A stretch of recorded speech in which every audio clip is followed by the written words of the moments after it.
Alors voici le Orange Fova, c'est un smartphone 5 pouces avec une dalle IPS, une finition plutôt sympa pour seulement 120 €.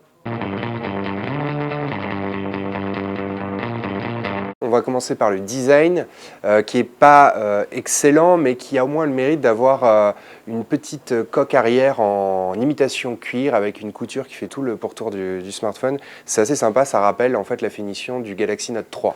Deuxième point fort, c'est l'autonomie du smartphone qui est assez bonne, même très correcte pour un smartphone à 120 €.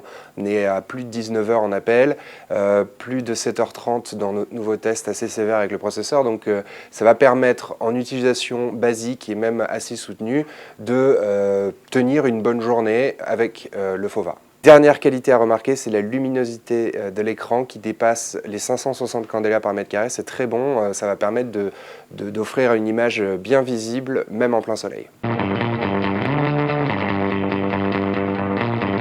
Forcément, le smartphone n'est pas parfait, hein. On rappelle qu'il coûte 120 €. On commence par le design général du smartphone qui est tout à fait commun, un peu trop commun même.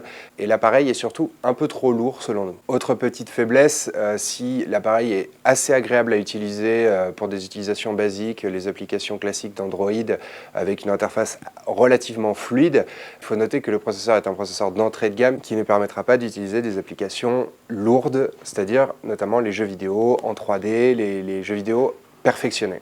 Par ailleurs, l'interface du smartphone est une interface Android classique. On ne peut pas vraiment parler de surcouche, mais juste de thème orange, avec une couleur orange un peu à la limite de l'indigestion. Dernier point faible, l'appareil est très mauvais en photo et en vidéo. Inutile de s'appesantir sur ce point, c'est vraiment très mauvais.